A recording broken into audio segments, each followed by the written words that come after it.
I have some prepared notes for a 4-hour speech that of course I won't give. Are you awake?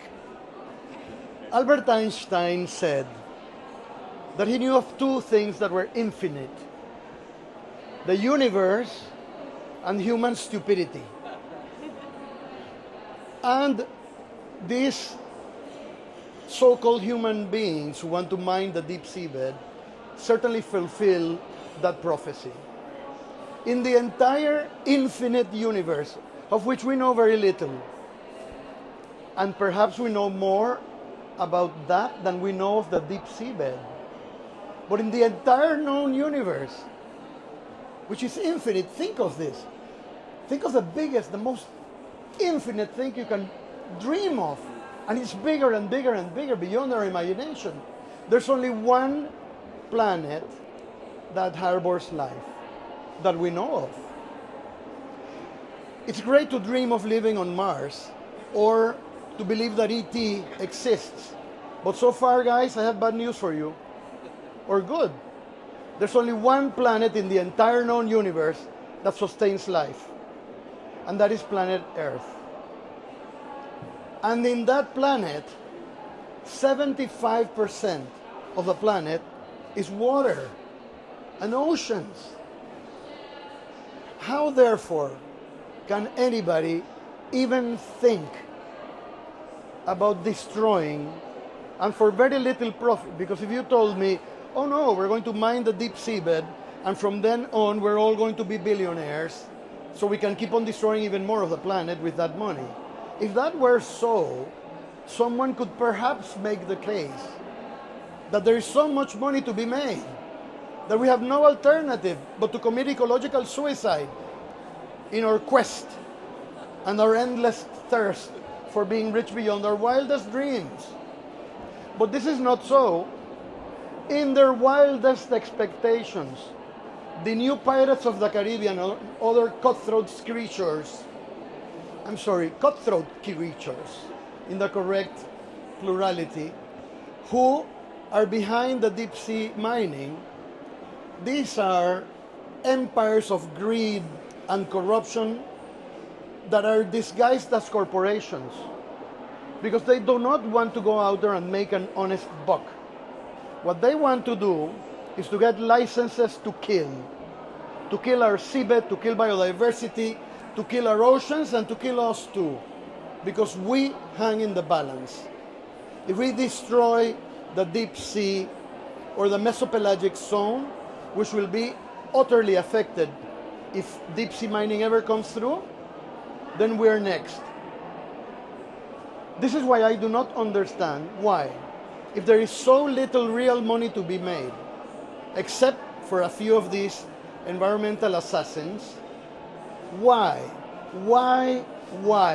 must we even consider allowing these people to forcibly, illegally, because they will trample all over any existing laws or conventions, including the law of the sea, and of course, the founding charter of ISA, the International Seabed Authority. They will trample over any and every law in order to get their way. Why must we destroy everything to make such little money for anyone? Just to please one or two corporations, which are the only ones that will make some money out of this, and principally, so we're clear on this, on the speculation.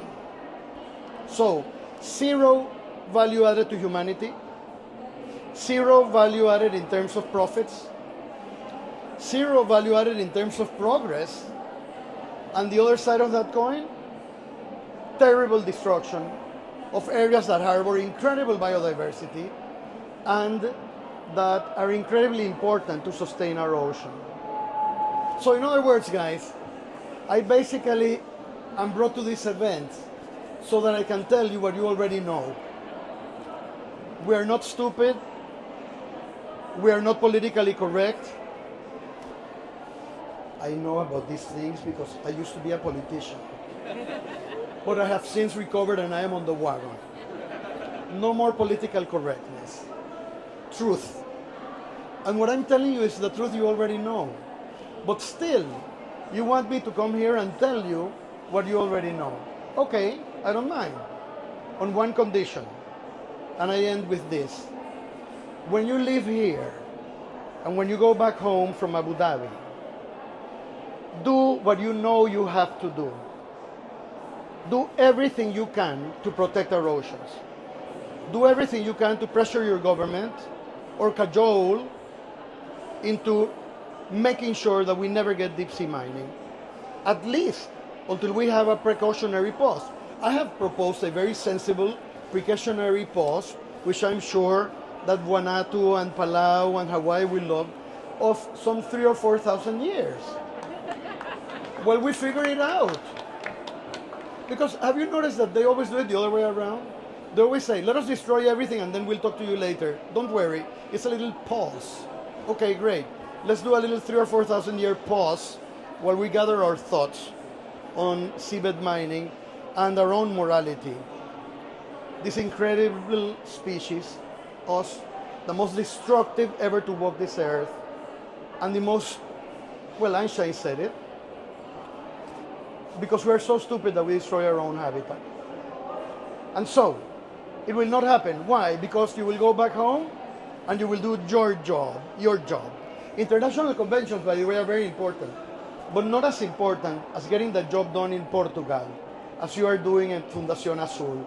By the way, could we give a big round of applause to these guys? Tiago, please. Please, you guys are great. 4 marine protected areas in Portugal. And I know I am embarrassing you, but you are my champion. I hope that we would have Tiagos in every country. But this is why I ask of you. Become the new Tiagos. Go back home. Do your job. Raise the money. Make sure we have no deep sea mining. Make sure we have science. Make sure that we have strong NGOs. Make sure that our government servants are that, public servants, as am I, who carry out our will and think of us first and not them. Us meaning all of us whom they represent. Anyway, I've gone on long enough. Go work. Muchas gracias.